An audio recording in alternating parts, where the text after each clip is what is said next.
नूतन कुमार मिश्र जी से, जो लौरिया विधानसभा के सफल दावेदार प्रत्याशी हैं राजद के, उनसे मैं मिलाता हूं और बिहार हद तक में उनका हार्दिक अभिनंदन है, स्वागत है। इसलिए कि सेवा की भावना से वह अपनी मातृभूमि को दिल्ली से तय करके आए हैं और उनकी इच्छा है कि दिल्ली के बाद मैं कम से कम अपनी मातृभूमि का भी सेवा करूं और आम जनमानस के बीच रहूं। यही सोचकर उन्होंने इस विधानसभा का दावा किया, जिसमें वो राजद से प्रत्याशी के रूप में उभर के आ रहे हैं। काफ़ी चर्चा है इनकी, मैं बिहार हद तक में इनका स्वागत करता हूं। श्रीमान, आप दर्शकों को अपना पूरा परिचय दें। मैं नूतन कुमार मिश्र शनिश्री गोरा से मैं हूँ। मेरा पंचायत बहुअरवा है और मेरे माता पिता सब लोग यहाँ रहते हैं, बंधु बांधव सब लोग रहते हैं। मैं पार्टी के क्रियाकलाप से मैं बहुत संतुष्ट हूँ। मेरा खुद का संस्था है शिव शिरडी साईं धाम मंदिर, जिसको मैं संचालित करता हूँ और मैं पार्टी से और सभी कार्यकर्ता से, सभी अपने क्षेत्र के लोगों से ये अनुरोध करता हूँ कि मुझे अगर पार्टी मौका देती है और मुझे चांस देती है तो मैं ज़रूर इस सीट को निकालूंगा और बड़े जोश से, बड़े अच्छे से। और मैं तो इस बार यही नारा भी देता हूँ कि अगले बार 57,000 पार गए थे जीतने वाले कैंडिडेट, लेकिन इस बार नूतन कुमार मिश्र 1 लाख पार का मैं नारा देता हूँ। और मैं बड़े श्रद्धा के साथ सभी जाति धर्म व्यक्ति विशेष के साथ मैं जुड़ करके और बहुत अच्छे तरह से मैं सीट निकाल करके राजद के झोली में मैं डाल सकता हूँ। जनसंपर्क योजना कब से आपकी शुरू है? देखिए, काफ़ी समय से मैं लॉकडाउन में भी, मैं वहाँ से भी, मैं गुड़गांव से भी बहुत लोगों को मैं यहाँ पहुँचाने का कार्य किया, अन्नदान करने का कार्य किया। और मैं बरसों से अपने क्षेत्र के नाना प्रकार के लोगों से, जो सिलाई करने के लिए जाते हैं, कार्य करने के लिए जाते हैं, जो रोजी रोजगार के लिए जाते हैं, मैं अभी तक बहुत सारे लोगों को मैं मारुति कंपनी में भी जॉब दिलाया हूँ। मैं यहाँ के बहुत हमारे मुसलमान भाई जो एक्सपोर्ट में काम करते हैं, मैं उन लोगों के लिए भी कार्य किया हूँ, उन लोगों की भी जॉब दिलाया हूँ। बहुत तरह के यादव लड़के जाते हैं, बहुत तरह के लोग जाते हैं, ब्राह्मण के भी बच्चे जाते हैं, उन लोगों के लिए भी मैं कार्य करता हूँ। मेरा उद्देश्य सिर्फ इतना है कि मैं अपने मातृभूमि की सेवा करूँ और मैं अपने जन्मभूमि के लोगों की सेवा कर सकूँ। इसलिए मैं इस सीट के लिए दावेदारी करता हूँ और मैं पार्टी के हर क्रियाकलाप से मैं संतुष्ट हूँ। मैं हर क्रियाकलाप से संतुष्ट हूँ क्योंकि पिछले काफ़ी समय से जाति प्रथा धर्म के नाम पे लोगों को जो बांटा जाता है, मैंने लालू जी के अंदर देखा, तेजस्वी जी के अंदर जो देखा, सभी धर्म को एक मंच पे ला करके खड़ा करने का काम किया। और मैं बरसों से साईं के संस्थान से जुड़ा हुआ हूँ, तो मैंने देखा कि सबका मालिक एक साईं ने भी कहा और लालू जी ने भी आज से 27 साल 20 साल 1977 से सबको एक धागे में पिरोने का काम किया है। तो मुझे इससे अच्छा कोई पार्टी नहीं लगा, मुझे कोई पार्टी पसंद नहीं आया। मैं तो बरसों से जुड़ा भी हूँ और इसलिए मैं उनके क्रियाकलाप से। क्या इस बार आपकी पार्टी की सरकार होगी? हाँ, मैं ये कह सकता हूँ, मैं एक हर तरीके से मैं ये कह सकता हूँ कि इस बार तेजस्वी जी 30 से पार जाएंगे, पूर्ण बहुमत की सरकार बनाएंगे, कोई नहीं हिला सकता। और मैं यही जनता से, लोगों से भी आग्रह करूंगा और अनुरोध करूंगा कि देश में जिस तरह से तोड़ फोड़ की राजनीति हो रही है, इस तरह से जनता अपने वोट को न बिगाड़े और तेजस्वी जी के पूर्ण बहुमत से विजयी बनाए। रोजी रोजगार के संदर्भ में आपका क्या कहना है? रोजी रोजगार मैं देख रहा हूं कि इस समय तो भुखमरी की हालत है।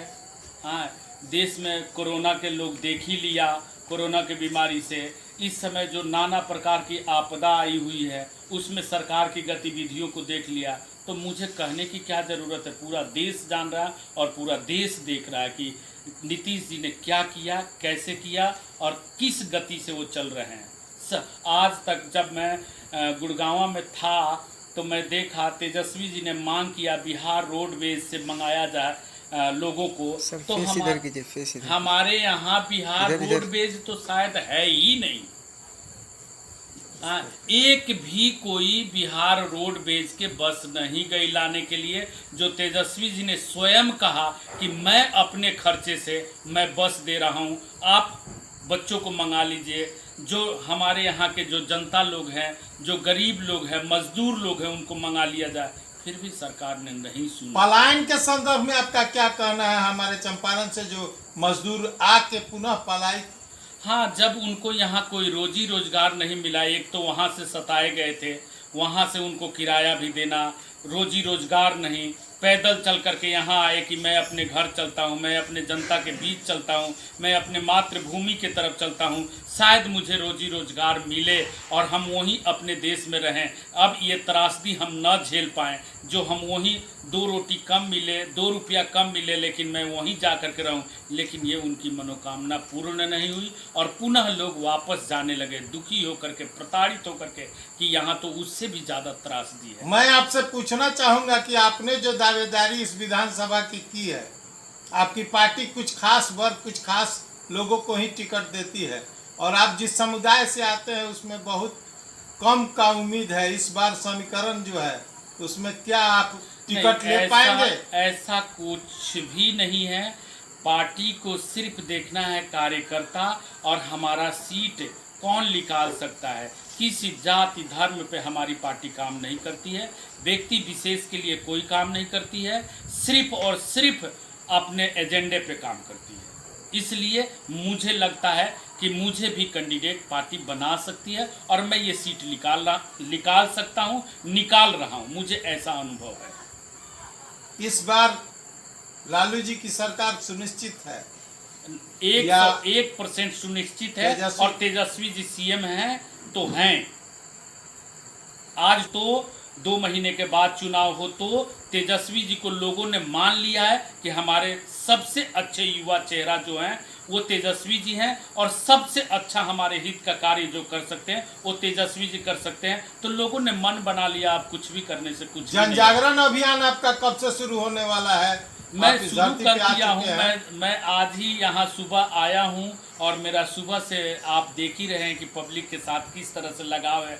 चाहे हिंदू हो, चाहे मुसलमान हो, चाहे सभी जाति धर्म के लोग हमारे साथ बड़े बढ़ चढ़ करके भाग ले रहे हैं और मैं सबसे प्यार भी चाहता हूँ, क्योंकि मैं जानता हूँ कि सबका मालिक एक है। तो इसलिए वो सब लोग हमारे साथ। युवाओं और महिलाओं के उत्थान के लिए आप क्या आपकी सोच है? युवाओं के लिए रोजी रोजगार होना चाहिए, महिलाओं के लिए जागृति होना चाहिए, उनके लिए शिक्षा होना चाहिए, उनके बच्चे के लिए स्वास्थ्य की व्यवस्था होनी चाहिए, जो इस समय कुछ भी नहीं है।